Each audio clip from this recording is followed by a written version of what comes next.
ನನ್ನ ಮಗ ನಿನ್ನನ್ನು ಒಪ್ಕೊಂಡ ತಕ್ಷಣ ನೀನು ನನ್ನ ಸೊಸೆ ಆದೆ ಅಂತ ಅನ್ಕೋಬೇಡ. ಅದು ಈ ಜನ್ಮದಲ್ಲಿ ಸಾಧ್ಯ ಇಲ್ಲ. ಆ ಭ್ರಮೆನೂ ಇಟ್ಕೋಬೇಡ. ನನಗೆ ನಂಬಿಕೆ ಇದೆ ಅತ್ತೆ. ಅದೇ ನೀವು ಯಾವಾಗಲೂ ಹೇಳ್ತಿರ್ತೀರಲ್ಲ, ಶುದ್ಧ ಮನಸ್ಸಿಂದ ಏನಾದರೂ ಅಂದ್ಕೊಂಡ್ರೆ ಅದು ಹಾಗೇ ಆಗುತ್ತೆ ಅಂತ. ನಾನು ಕಾರ್ತಿಕ್ನ ಮದುವೆ ಆದಾಗಿಂದ ಅಂದ್ಕೋತಾ ಇರೋದು ಮತ್ತು ದೇವ್ರ ಹತ್ರ ಬೇಡ್ಕೋತಾ ಇರೋದು ಒಂದೇ ಅತ್ತೆ, ನೀವು ನನ್ನನ್ನು ಸೊಸೆ ಅಂತ ಒಪ್ಕೋಬೇಕು ಅಂತ. ನನಗೆ ನಂಬಿಕೆ ಇದೆ ಅತ್ತೆ, ಒಂದಲ್ಲ ಒಂದಿನ ನಾನು ನಿಮ್ಮ ಮನಸ್ಸನ್ನು ಕೇಳ್ತೀನಿ. ನೀವು ಮನಸ್ಫೂರ್ತಿಯಾಗಿ ನೀನೇ ಈ ಕೋಟೆ ಮನೆ ಸೊಸೆ ಅಂತ ಒಪ್ಕೋತೀರಾ ಅಂತ. ಹುಡುಗಿ ಕನಸು ಕಾಣಬೇಕು, ಆದರೆ ಆಕಾಶಕ್ಕೆ ಏಣಿ ಹಾಕುವಂಥ ಕನಸು ಕಾಣಬಾರ್ದು. ನಿರಾಸೆ ಆಗುತ್ತೆ.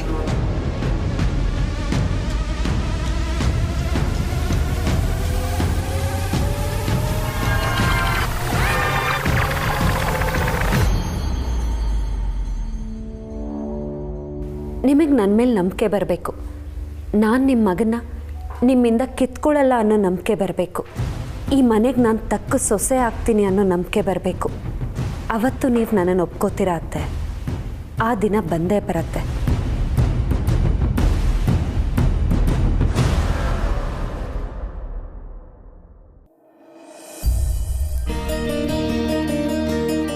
ಅತ್ತೆ, ಬಾಲನ್ ನೋಡಿದ್ರೆ ಎಷ್ಟು ಖುಷಿ ಆಗುತ್ತಲ್ವಾ? ದಿವ್ಯಂಗೋಸ್ಕರ, ಮುಂದೆ ಆಗೋ ಮಗುಗೋಸ್ಕರ ಎಷ್ಟು ಬದಲಾದ.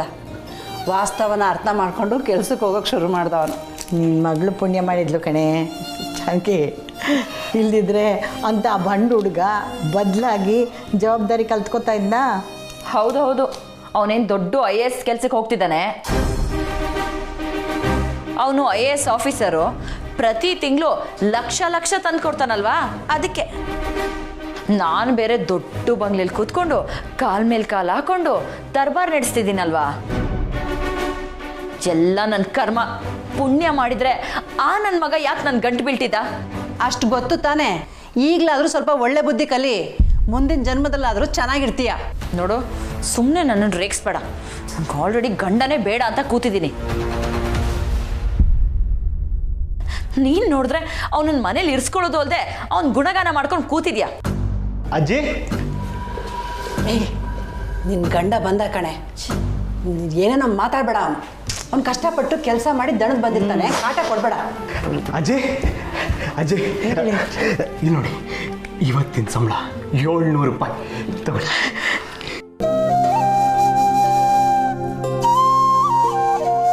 ದಿವ್ಯಾ ನನ್ನ ಮಗುಗೋಸ್ಕರ ನಾನು ಇಡ್ತಿರೋ ಮೊದಲನೇ ಹೆಜ್ಜೆ. ಆಶೀರ್ವಾದ ಮಾಡಿ ಅಜ್ಜಿ. ಒಳ್ಳೇದಾಗ್ಲಪ್ಪ. ಹೇಳು.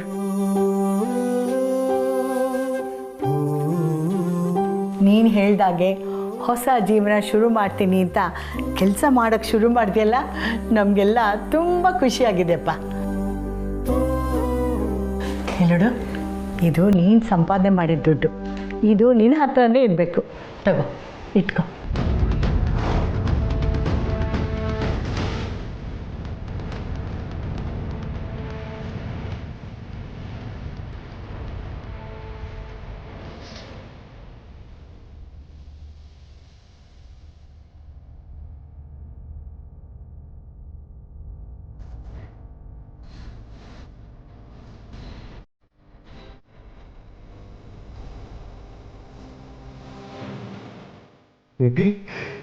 ಏನ್ ಮಾಡ್ತಿದ್ಯಾ? ಹೇ, ದುಡ್ಡು ಲಕ್ಷ್ಮಿ ಕಣೆ. ಅದನ್ನು ಯಾರಾದರೂ ಹೀಗೆ ಮುದ್ದೆ ಮಾಡ್ತಾರಾ? ಗಂಡ ಸಂಪಾದನೆ ಮಾಡಿ ಮನೆಗೆ ಬಂದರೆ ಹೀಗೇನೆ ಮಾಡೋದು ನೀನು ಉದ್ಧಾರ ಆಗಲ್ಲ ಕಣೆ, ಉದ್ಧಾರ ಆಗಲ್ಲ. ಅದು ನನಗೂ ಗೊತ್ತು. ಈ ನನ್ನ ಮಗನ ಜೊತೆ ಇದ್ರೆ ಉದ್ಧಾರ ಆಗಲ್ಲ ಅಂತ. ಇವತ್ತು ಇಡೀ ದಿನ ಈ 700 ರೂಪಾಯಿಗೋಸ್ಕರ ದುಡ್ದಿದ್ದೀನಿ. ಏನ ಈ ಜುಜ್ಬಿ 700 ರೂಪಾಯಿಲಿ ನನ್ನ ಮಗುನ ಸಾಕ್ತೀಯಾ? ಇದ್ರಲ್ಲಿ ಒಂದು ಲಿಪ್ಸ್ಟಿಕ್ಕು ಬರಲ್ಲ. ತುಡಿತಾನಂತೆ, ತುಡಿತಾನೆ.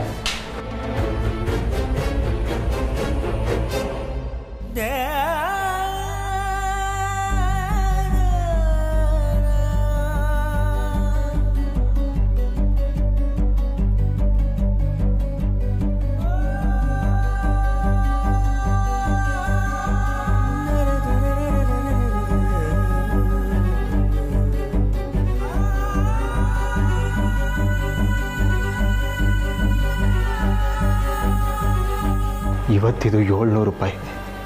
ದಿನ ದುಡಿದ್ರೆ ದುಡಿಮೆ ಆಗುತ್ತೆ. ಒಂದು ಸಂಸಾರನ ಆರಾಮಾಗಿ ಸಾಗಿಸ್ಬೋದು. ಅಷ್ಟು ಸಂಪಾದನೆ ಆಗುತ್ತೆ. ನನಗೆ ಸುಳ್ಳು ಹೇಳಿ ಯಾಮರ್ಸಿ ಮದುವೆ ಅದೇ. ಇವಾಗ ನೋಡಿದ್ರೆ ಈ ಕೂಲಿ ದುಡ್ಡಲ್ಲಿ ಜೀವನ ಮಾಡು ಅಂತ ಹೇಳ್ತಿದ್ಯಲ್ಲ, ನಾಚಿಕೆ ಆಗಲ್ಲ ನಿನಗೆ? ಏಯ್, ನಾಲ್ಗೆ ಬಿಗಿ ಹಿಡಿದು ಮಾತಾಡು. ದುಡ್ಡು 1 ರೂಪಾಯಿ ಆದ್ರೂ ದುಡ್ಡೇ, ಲಕ್ಷ ಆದ್ರೂ ದುಡ್ಡೇ. ದುಡ್ಡು ಅಂದ್ರೆ ದೇವರು ಕಣೆ, ಲಕ್ಷ್ಮಿ. ಅವಳ ಹತ್ರ ದುರಹಂಕಾರ ತೋರಿಸಿದ್ರೆ ಅನುಭವಿಸ್ತೀಯ ನೀನು. ಸುಮ್ಮನೆ ಇರಮ್ಮ, ಸಾಕು. ದೊಡ್ಡ ಉಪದೇಶ ಮಾಡಕ್ ಬರ್ತೀಯ? ಏಯ್, ಈ ರೀತಿ ನನ್ನನ್ನು ಇಂಪ್ರೆಸ್ ಮಾಡ್ಬೋದು ಅಂತ ಅನ್ಕೊಂಡಿದ್ರೆ ಅದನ್ನ ಇಲ್ಲಿಗೆ ಮರ್ತ್ಬಿಡು. ನಾನು ಈ ಜುಜ್ಬಿ ದುಡ್ಗೆಲ್ಲ ಬೀಳ್ತೀನಿ ಅಂತ ಕನ್ಸ್ ಮನ್ಸಲ್ಲೂ ಅನ್ಕೋಬೇಡ. ದಿವ್ಯಾ, ಇನ್ನು ಒಂದೇ ಒಂದು ಮಾತಾಡಿದ್ರು ಕಪಾಳಕ್ಕೆ ಹಾಕ್ತೀನಿ ನೋಡು.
ದಡ್ಡಿ ಇವಳು.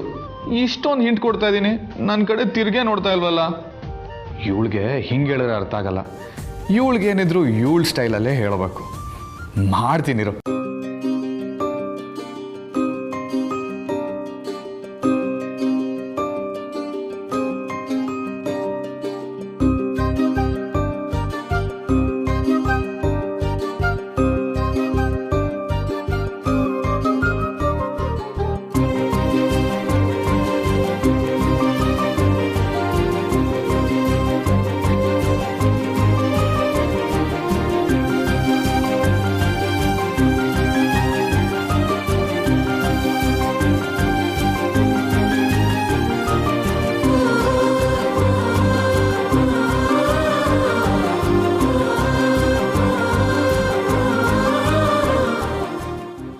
ಬೇಬಿ, ಏನ್ ಮಾಡ್ತಿದ್ಯಾ?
ಅಮ್ಮ, ನೀವೇನಿಲ್ಲಿ? ಯಾಕೆ ಬರಬಾರ್ದಿತ್ತ? ಬರದೇ ಇದ್ರೆ ಎಷ್ಟು ಚೆನ್ನಾಗಿರ್ತಿತ್ತು ಬಿಡು. ಅಯ್ಯೋ, ನಾನು ಆ ಥರ ಹೇಳಿಲ್ಲಮ್ಮ. ನೀವು ಯಾವಾಗ ಬೇಕೋ ಅವಾಗ ಬನ್ನಿ. ಯಾಕಪ್ಪ, ಈ ಕರ್ಮ ನೋಡಕ್ಕ?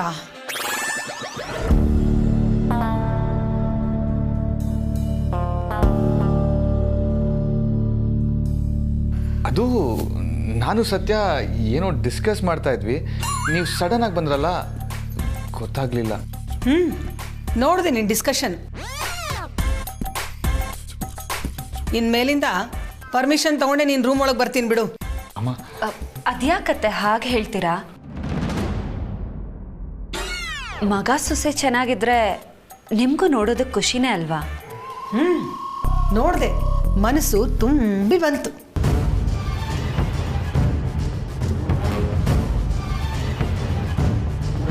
ಅಮ್ಮ ಅಮ್ಮ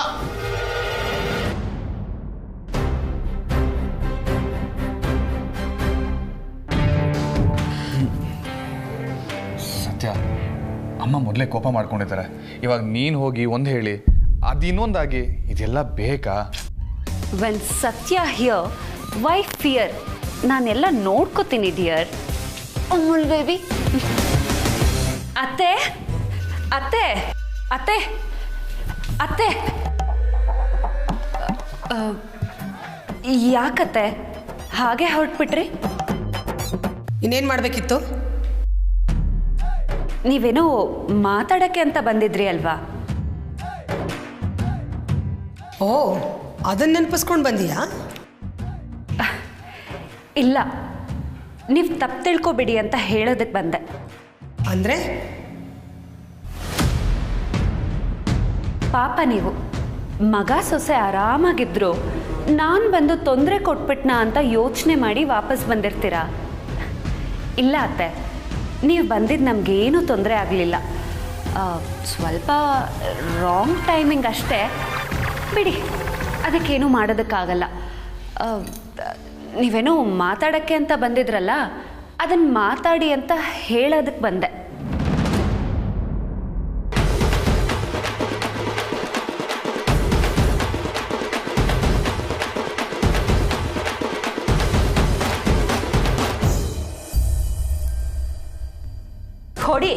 ಹೊಡಿಬೇಕಾಗಿದೆ. ಈ ನನ್ನ ಮಗ ನನ್ನ ಮದುವೆ ಆಗಿ ಬೀದಿಗೆ ತಂದು ನಿಲ್ಲಿಸ್ಬಿಟ್ಟ. ಅವನಿಗೆ ಬೈದ್ಬಿಟ್ಟು ನನಗೆ ಬೈತಿದ್ಯಾ ಅಲ್ವಾ? ನಿಜವಾಗ್ಲೂ ನಿನ್ನ ಮಗಳು ಹೌದು ಅಲ್ವೋ ಅಂತ ನನಗೆ ಈಗಲೂ ಡೌಟ್ ಇದೆ.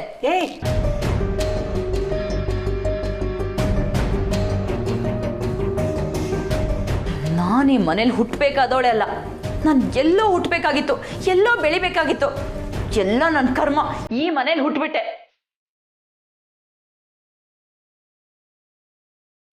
ಹಾಗಂತ ಈ ಮನೇಲೆ ಸಾಯ್ಬೇಕಾ? ಬಡತನದಲ್ಲೇ ಕೊಳಿಬೇಕಾ?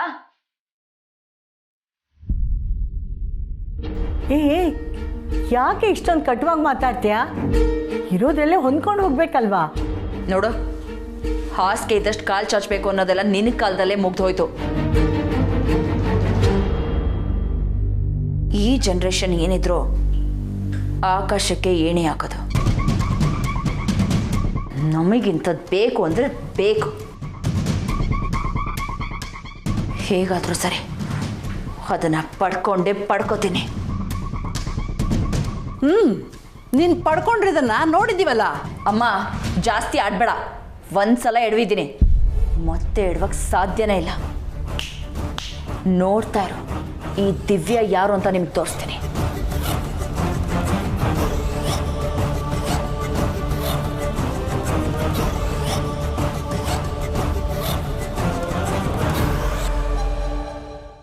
ಅಡ್ಡದಾರಿಲಿ ಹೋದರೆ ಸಕ್ಸಸ್ ಸಿಗಲ್ಲ ದಿವ್ಯಾ. ನಾನು ಮಾಡಿದ ತಪ್ಪನ್ನೇ ನೀನು ಮಾಡಬೇಡ. ಓ, ಮತ್ತೇನು ಮಾಡಲಿ?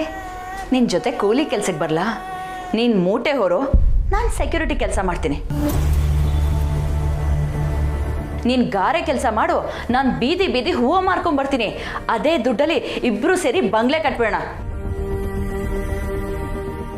ದೊಡ್ಡದಾಗಿ ಮಾತಾಡಕ್ಕೆ ಬಂದ್ಬಿಟ್ಟ. ನೋಡು, ಕೂಲಿ ಕೆಲಸ ಮಾಡೋರ ಹತ್ರ ನನಗೆ ಮಾತಾಡೋಕ್ಕೆ ಇಷ್ಟ ಇಲ್ಲ. ಮುಚ್ಚೆ ಬಾಯಿ. ಕೂಲಿ ಮಾಡೋರೇನು ಮನುಷ್ಯ ಅಲ್ವಾ? ಕೂಲಿ ಮಾಡಿ ನಿಯತ್ತಾಗಿ ಜೀವನ ಮಾಡ್ತಾ ಇರೋ ದೇಶ ಕಣೆ ನಮ್ಮದು. ಬೇಕಾದರೆ ಒಂದು ಹೊತ್ತು ಊಟ ಬಿಡ್ತಾರೆ, ಪ್ರಾಣನೂ ಬಿಡ್ತಾರೆ. ನಿಂತರ ಮಾನ ಮರ್ಯಾದೆ ಬಿಡಲ್ಲ. ಹೇ, ಎಷ್ಟೋ ಜನ ಬಡ ಮಕ್ಕಳು ಓದ್ತಾ ಇರೋದು, ಮನೆ ನಡೀತಾ ಇರೋದು, ಹೆಣ್ಮಕ್ಳು ಮದುವೆ ಆಗೋದು ಆ ಕೂಲಿಯಿಂದನೇ ಕಣೆ. ಅದ್ರ ಬಗ್ಗೆ ಹಗುರವಾಗಿ ಮಾತಾಡಿದ್ರೆ ದಿವ್ಯಾ ಹಲ್ಲು ಧರಿಸ್ಬಿಡ್ತೀನಿ. ಬೇರೆಯವ್ರ ವಿಷಯ ಯಾಕತ್ತೆ? ಸತ್ಯ ಕೂಡ ಕೂಲಿ ಮಾಡಿನೇ ಓದಿಸ್ತಾನೆ ಇವಳನ್ನ.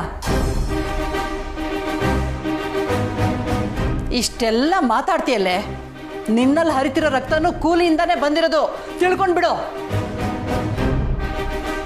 ಹತ್ತಿದ ಏಣಿನ ನೀನು ಮರಿಬೋದು ಕಣೆ, ಆದರೆ ನಾವು ಮರೆಯಲ್ಲ. ಮಾತಾಡಬೇಕಾದ್ರೆ ಎಚ್ಚರಿಕೆಯಿಂದ ಮಾತಾಡು. ಇನ್ನೊಮ್ಮೆ ಏನಾದರೂ ಈ ರೀತಿ ಮಾತಾಡಿದ್ರೆ ನಿನ್ನ ಮಗಳು ಅಂತ ನೋಡಲ್ಲ ನಾನು.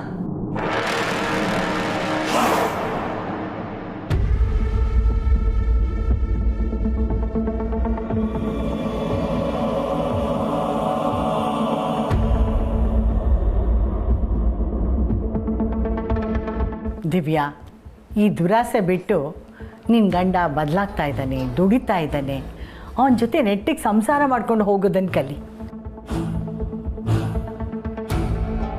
ಹೋಗಲಿ ಬಿಡಿ, ಪಾಪ ಅವಳಿಗೆ ಯಾಕೆ ಬೈತೀರಾ?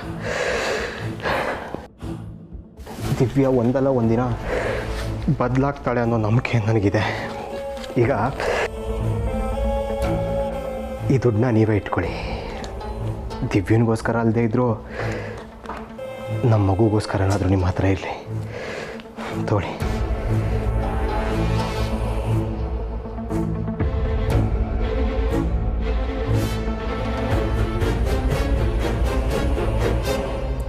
ಲೈ, ನಿನ್ನ ದುರಹಂಕಾರನೇ ನಿನ್ನ ನಾಶ ಮಾಡುತ್ತೆ ಕಣೆ. ಇವತ್ತು ಬಿಸಾಕದಲ್ಲ ದುಡ್ಡು, ಇದೇ ನಿನ್ನ ಭಿಕ್ಷೆ ಬೇಡ ಥರ ಮಾಡುತ್ತೆ. ಇದನ್ನು ನಾನು ನೋಡಿಬಿಟ್ಟೆ ಸಾಯೋದು. ಬರ್ದಿಟ್ಕೋ. ಶಾಪ ಹಾಕು, ಅದು ಎಷ್ಟು ಬೇಕಿದ್ರೂ ಹಾಕು, ಅದ್ಯಾವುದು ನನಗೆ ತಟ್ಟಲ್ಲ.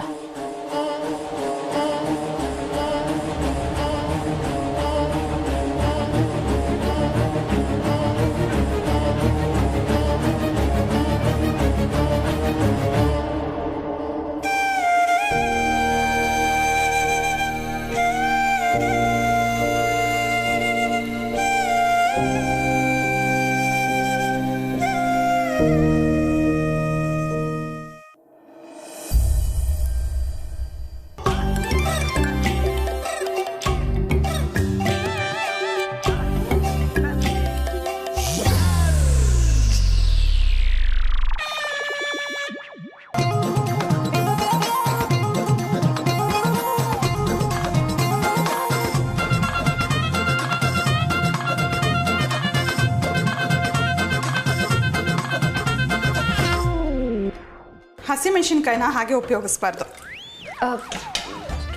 ಮತ್ತಿನ್ನು ಹೇಗೆ? ಅದನ್ನು ನೀರಲ್ಲಿ ಬೇಯಿಸ್ಬಿಟ್ಟು ಹಾಕಬೇಕು. ಆಗ ಹಸಿ ವಾಸನೆನೂ ಕಡಿಮೆ ಆಗುತ್ತೆ ಮತ್ತು ಖಾರನೂ ಕಡಿಮೆ ಆಗುತ್ತೆ. ಹಾಂ.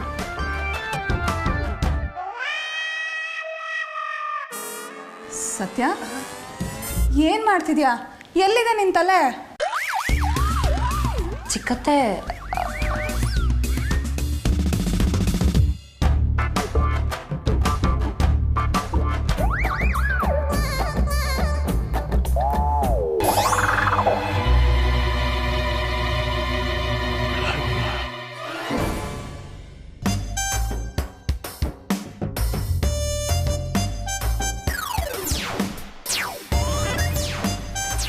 ಏನಾಗಿದ್ರಿ ನಿಮಗೆ?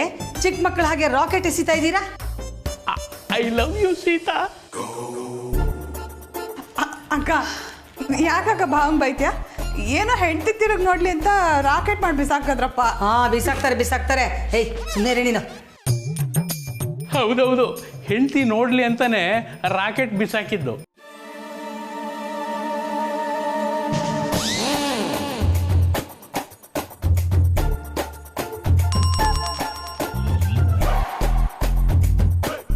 ಎಲ್ರ ಮುಂದೆ ಹೀಗಾಡಿದ್ರೆ ನಿಮಗೆ ಗಾಂಭೀರ್ಯತೆ ಇಲ್ಲ ಅಂತ ಅನ್ಕೋತಾರೆ.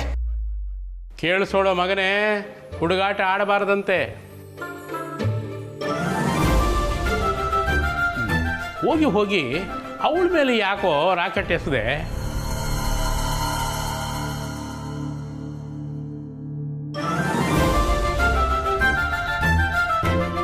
ಇಟ್ಕೊಳ್ಳಿ, ತಗೊಳ್ಳಿ. ಅಪ್ಪಣೆ ಮಹಾರಾಣಿ. ನೋವ್ತಾ ಇದೆ. ಅಮ್ಮನಿಗೆ ರಾಕೆಟ್ ಎಸಿತೀಯ ನೀನು? ನಾನು ನಿಮ್ಗೆಲ್ಲ ಎಷ್ಟಿದ್ದು ಸತ್ಯನ್ಗೆ.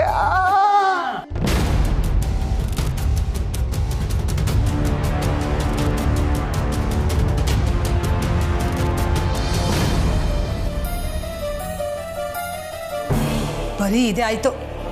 ನೀವೇನ್ರಿ, ನೀವಾದರೂ ಬುದ್ಧಿ ಹೇಳಬಾರ್ದಾ? ಏನೋ ಅಂತಾರಲ್ಲ, ಬರ್ತಾ ಬರ್ತಾ ರಾಯರ್ ಕುದುರೆ ಕತ್ತೆ ಆಯಿತು ಅಂತ. ನಮ್ಮ ಮನೇಲೂ ಅದೇ ಆಗಿದೆ. ಹೋಗ್ಲಿ ಬಿಡೆ, ಈ ವಯಸ್ಸಿನಲ್ಲಿ ಹುಡುಗಾಟ ಆಡಿದ್ರೆ ಇನ್ನು ಯಾವ ವಯಸ್ಸಿನಲ್ಲಿ ಹುಡುಗಾಟ ಆಡೋಕ್ಕೆ ಸಾಧ್ಯ? ನಿನ್ನ ವಯಸ್ಸಿನಲ್ಲಿ ಹುಡುಗಾಟ ಆಡಿದ್ರೆ ಆಗಲೇ ನೀನು ನನ್ನ ಬೈದಿಯಲ್ಲ, ಆ ರೀತಿ ಆಗುತ್ತೆ, ಎಲ್ಲರೂ ನಗ್ತಾರೆ.